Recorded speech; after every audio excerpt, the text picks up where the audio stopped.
रतन का बहुत ही खूबसूरत परिवार है। एक समझदार पत्नी और दो प्यारे बच्चे। रतन एक लखादारा है और बहुत मेहनत से काम करता है। रतन सिर्फ लकड़ियां ही नहीं काटता था, वो जड़ी बूटियों को भी बहुत अच्छे से पहचानता है और उन्हें गांव के वैद्यों को बेचता है।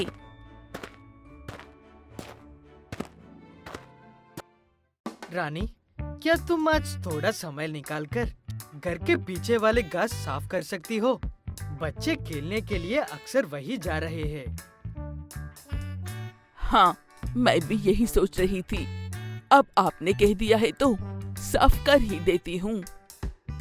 ये कहते हुए रानी सफाई करने के लिए चली जाती है और रतन आज जंगल के दूसरे हिस्से में नदी के उस पार जड़ी बूटियां लेकर आने के लिए जाता है। रतन की बेटी और बेटा दोनों घर के सामने खेल रहे थे। तभी रानी को एक जहरीला कीड़ा काट लेता है। देखते ही देखते रानी बहुत कमजोर पड़ जाती है। वो देखकर बच्चे घबरा जाते हैं। आपको क्या हुआ है माँ? आप ठीक तो है ना? जल्दी से जाकर वैद्य जी को बुलाकर लेकर आओ। जल्दी जाओ बेटा। रानी की बेटी अपने भाई को लेकर वैद्य के पास जाती है और उन्हें तुरंत बुलाकर लेकर आती है। वैद्य रानी को देखने के बाद, बच्चों, तुम्हें एक बहुत बड़ा काम करना होगा।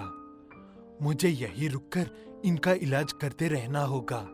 तब तक तुम दोनों ध्यान से अपने पिताजी के पास जाकर जल्दी से अपने पिता को कहना कि बिच्छू से लड़ने वालों जड़ी बूटी चाहिए।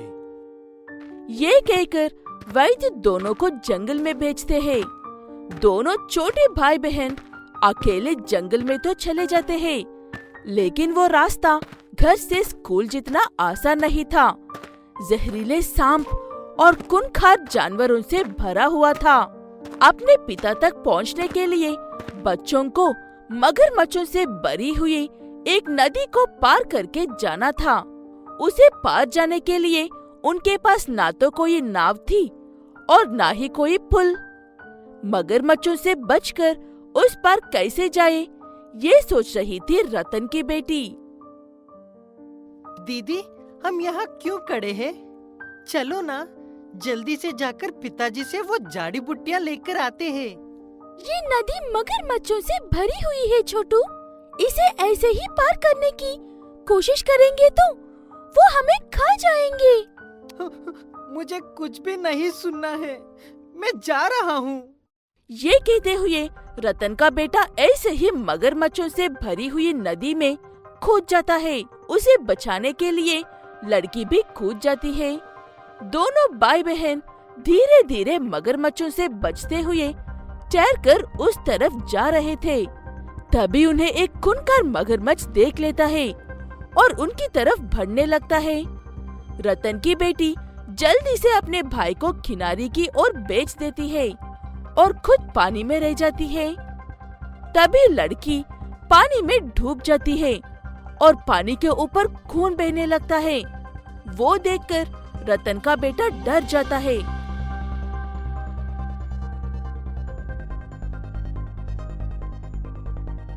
दीदी, आप ठीक तो हो ना?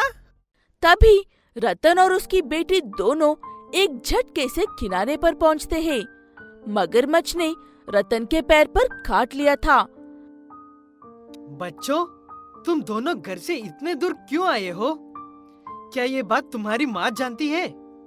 तब रतन की बेटी उसे सारी बात बताती है और ये भी कहती है कि उन्हें कौन सी जड़ी बूटियां चाहिए।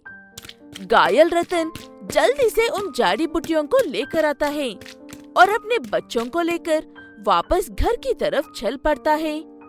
किनारे तक आते आते वो नाव भी टूट जाती है। जैसे तैसे करके सब मगरमच्छों से बचकर घर पहुंचते हैं। घर पहुंचने के बाद वैद्य रतन और रानी दोनों का इलाज करता है। भले ही तुम दोनों छोटे हो, लेकिन काफी बहादुर हो बच्चों। फिर कभी ऐसी बहादुरी मत दिखाना। ये कहते हुए वैद्य वहाँ से चला जाता है। उसके बाद दोनों भाई बहन अपने माँ बाप के साथ बैठकर उन्होंने जड़ी बूटियाँ लेकर आने के लिए क्या क्या किया वो बातें सुनाने लगते हैं। गजबपुर नाम के गांव में चेतन नाम का एक व्यक्ति रहता था जो मुर्गी की छोटे बच्चों का व्यापार करता था।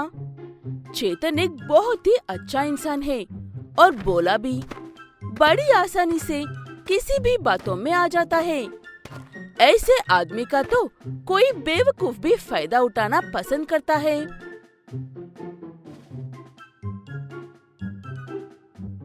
चांदनी, मैं जाकर बच्चों को दाना डालकर आता हूँ। ये भी ना, इन्हें हर छोटी बात बताना जरूरी होता है। ठीक है, लेकिन अगर कोई मुफ्त में मांग ले तो किसी को मत देना। चेतन अपनी पत्नी की हर बात पर सिर्फ मुस्कुराकर चला जाता था और अपना ज्यादातर वक्त अपने मिनी चिकन्स के साथ ही गुजारता था। आ जाओ मेरे बच्चे, सुबह से भूखे हो, आकर तुम सबका पसंद का दाने खा लो। आज तुम्हें दूसरे व्यापारी के पास भेजना है।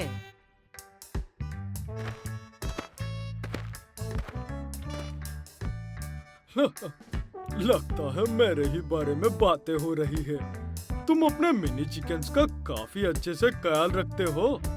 अगले हफ्ते में मुझे 1 लाख और चिकन्स चाहिए। ऐसे चेतन का व्यापार भी काफी अच्छे से चलता था।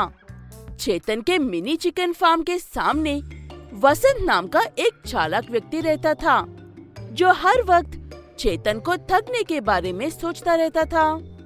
ये 1 लाख मिनी चिकन्स, ये एक मिनी चिकन का 5 रुपए, मतलब 1 लाख का मिनी चिकन का 5 लाख रुपए।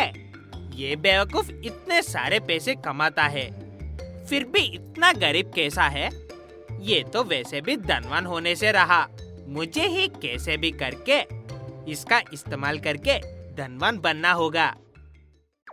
ऐसे अपने गलत इरादों की योजना बनाकर वसंत एक दिन रात को चेतन के सारे मिनी चिकन्स चुरा लेता है।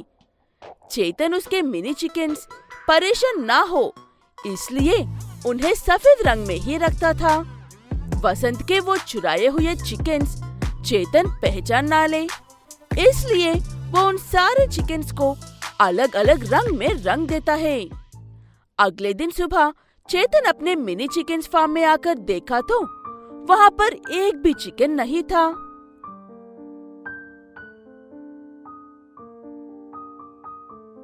मेरे सारे चिकन्स कहाँ पर चले गए? इसे कैसे हो सकता है? ये कहते हुए चेतन काफी देर तक अपने मिनी चिकन्स को ढूंढता है, लेकिन वो उसे कहीं पर भी नजर नहीं आते हैं। उदास होकर घर लौट रहे चेतन को वसंत के घर से मिनी चिकन्स की आवाज आती है। वसंत, लगता है मेरे मिनी चिकन्स गलती से तुम्हारे घर में आ गए हैं। क्या तुम उन्हें वापस कर सकते हो? ये क्या बकवास कर रहे हो तुम? हर मिनी चिकन तुम्हारा ही हो ऐसा जरूरी तो नहीं है ना। तुम्हारे मिनी चिकन सफेद थे और मेरे रंगे हैं। तुम्हारी बात भी सही है वसंत। ऐसा सवाल करने के लिए माफ करना। अच्छा, मैं चलता हूँ। ये कहते हुए चेतन अपने घर चला जाता है। घर पहुंचकर अपनी पत्नी से सारी बात कहता है और ये भी कहता है कि वसंत ने रंगीन मिनी चिकन्स का बिजनेस शुरू किया है। वो बात सुनते ही चांदनी समझ जाती है कि उनके चिकन्स गायब होने के पीछे वसंत का ही हाथ है। गए हुए चिकन्स को कैसे वापस लेकर आना है ये मैं अच्छे से जानती हूँ। आप दुखी मत हो। मैं दुखी इस बात से हो रहा हूँ चांदनी, अगर वक्त पर पैसा नहीं दिया तो स्कूल बंद हो जाएगा। चेतन और उसकी पत्नी अपनी कमाई का 90% हिस्सा उस गांव में उन्होंने ही जो गरीब बच्चों के लिए स्कूल बनाया था उसे चलाने में इस्तेमाल करते हैं। चेतन को अब उसी बात की फिक्र है कि अगर पैसे नहीं दिया तो स्कूल बंद करना पड़ सकता है। चेतन की पत्नी होशियारी से उस व्यापारी को बुलाकर उसे सारी बात बताती है और अपनी योजना भी बताती है। योजना के मुताबिक वो व्यापारी वसंत से संपर्क करके उसे 1 लाख मिनी चिकन्स एक ब्लू ट्रक में बेचने को कहता है। वसंत वैसे ही करता है, लेकिन उसे पैसे नहीं मिलते हैं। वसंत व्यापारी से पूछने पर वो कहता है कि उसने तो कोई ट्रक बेचा ही नहीं है। ऐसे वो व्यापारी चेतन के पैसे चेतन को दे देता है।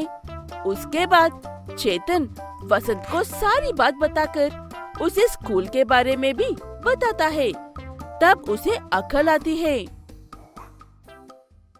मुझे माफ कर दो चेतन भाई, मुझे लगा था कि तुम बेवकूफ हो, इसलिए इतने पैसे कमाने के बावजूद भी धनवान नहीं हो पा रहे हो। लेकिन तुम तो मेरे सोच से भी ऊपर महान निकले। ऐसे वसंत चेतन से माफी मांगकर अच्छे से रहने लगते हैं।